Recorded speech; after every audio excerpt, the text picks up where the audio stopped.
घर बनाने के लिए सुरक्षित जगह ढूंढ रहे थे। वो तीनों दोस्त उड़ते उड़ते दूसरे जंगल में पहुंच जाती हैं।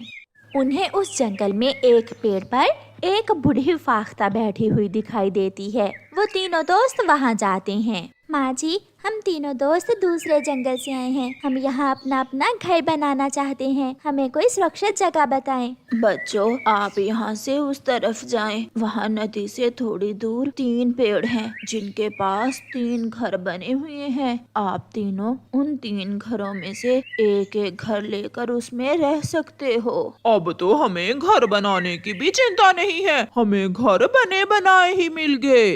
वो तीनों दोस्त खुशी खुशी वहाँ चले जाते हैं। 3 पेड़ और 3 घर थे। उनमें से 2 पेड़ तो हरे भरे थे और उन पर फल भी लगे हुए थे, मगर एक पेड़ सूखा हुआ था जिस पर तो कोई पत्ता भी नहीं था।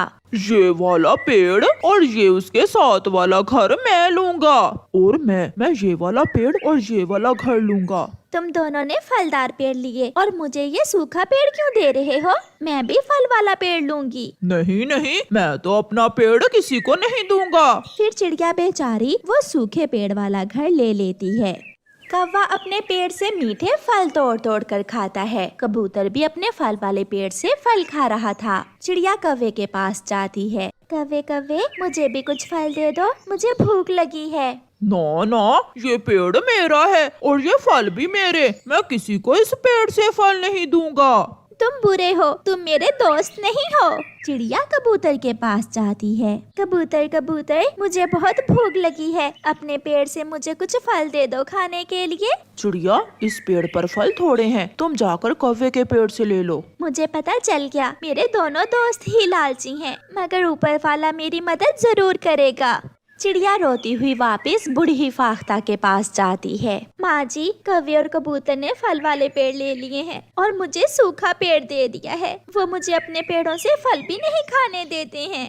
बेटी, वो पेड़ तुम्हारी परीक्षा थी। जो लालची होगा उसे नुकसान ही होगा। जाओ बेटी, जो मिला है उस पर सब्र शुक्र करो। चिड़िया बूढ़ी फाख्ता की बात मानकर वहाँ से चली जाती है। ऐसे ही दिन गुजरते गए। कौवा और कबूतर अपने अपने पेड़ों से फल खाते रहे और चिड़िया दूर दूर से दाना ढूंढ कर लाती।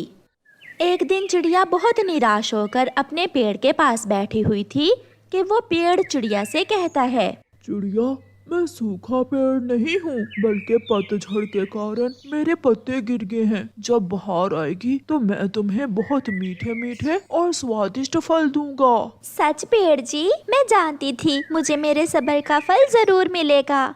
फिर उस दिन के बाद चिड़िया अपने पेड़ को नदी से पानी लाकर देने लगी। देखो देखो कबूतर, चिड़िया सूखे हुए पेड़ को पानी दे रही है। कौवे यार, चिड़िया पागल हो गई है, चिड़िया पागल हो गई है।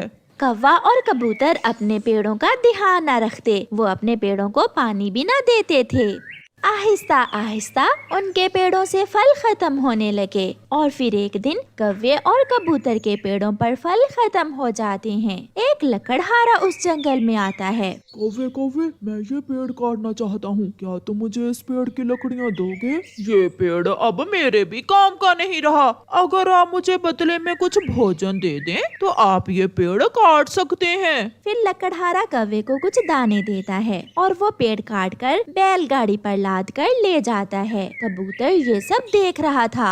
अगर वो लकड़हारा फिर से आया तो मैं अपना पेड़ भी उसे दे दूंगा और मैं भी भोजन लूंगा लकड़हारे से।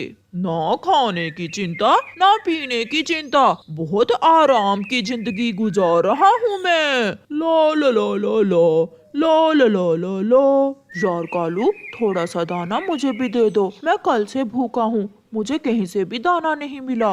अगर मैं चिड़िया का दोस्त ना बन सका तो तुम्हारा कैसे बन सकता हूँ? चल भाग यहाँ से। फिर दूसरे दिन वो लकड़हारा फिर से जंगल में आता है और कबूतर को कुछ दाने देकर उसका पेड़ भी काट कर ले जाता है। अब कबूतर भी खुश था, उसे भी दाना मिल गया था। मगर चिड़िया अभी तक दाने के लिए बहुत मेहनत कर रही थी। वो पहले अपना दाना ढूंढ कर लाती और फिर अपने पेड़ को पानी देती। चिड़िया चिड़िया, इन बुरे पक्षियों की तरह तुम भी मुझे काट न देना। आप देखना, एक दिन मैं आपको आपकी मेहनत का सिला जरूर दूंगा। ऐसे ही दिन गुजरते गए और आहिस्ता आहिस्ता कौवे और कबूतर के पास जितना भी भोजन था वो खत्म हो जाता है। मौसम भी बदल गया था, बहार आ रही थी।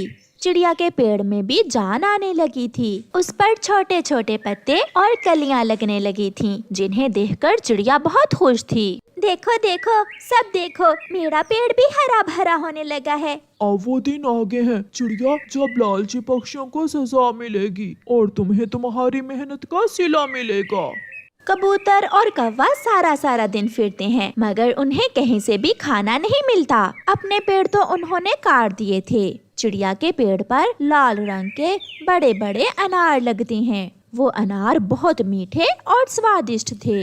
यार कबूतर, तुम जाओ चिड़िया के पास और उससे एक अनार लेकर आओ। चिड़िया मुझे तो अनार देगी नहीं। जैसी करनी वैसी भरनी, अब चिड़िया हमें कुछ भी नहीं देगी, मगर मैं जाता हूँ। फिर कबूतर चिड़िया के पास जाता है। चिड़िया चिड़िया, हम दोनों भूखे हैं, हमें एक अनार खाने को दे दो। कबूतर, याद करो वो समय जब मेरे पास खाने को कुछ ना था और तुम दोनों ने कैसे मेरा मजाक उड़ाया था। अब तुम्हें यहाँ से कुछ मिलने वाला नहीं है। चिड़िया चिड़िया, मेरे कुछ पत्ते तोड़कर अपने घर पर लगा लो। आज रात बारिश आएगी, तुम अपना घर सुरक्षित बना लो। फिर चिड़िया अपने पेड़ से पत्ते तोड़कर अपने घर पर लगाने लगती है। कबूतर कबूतर, हम उसी बूढ़ी फाख्ता के पास जाते हैं और उसे जाकर बताते हैं। ऐसा सोचकर कबूतर और कौवा बूढ़ी फाख्ता के पास जाते हैं। बूढ़ी माँ जी, वो चिड़िया हमें अपने पेड़ से अनार नहीं खाने देती। लालच की सजा जरूर मिलती है, भागो यहाँ से, अभी तुम्हें और सजा मिलेगी। वो दोनों निराश होकर वहाँ से चले जाते हैं। रात हो जाती है और तेज बारिश शुरू हो जाती है। कबूतर और कौवे का घर टूट जाता है। वो दोनों अपने टूटे हुए घर पर बैठे अपने किए की सजा भुगत रहे थे और चिड़िया अपने घर में सुरक्षित बैठी हुई थी। कौवे, अगर उस दिन हमने लालच ना किया होता और अपने पेड़ काट कर उस लकड़हारे को ना दिए होते, तो आज हम ऐसे बारिश में ना भीग रहे होते। हाँ यार कबूतर, इसलिए तो कहते हैं कि लालच बुरी बला है। झूले वाला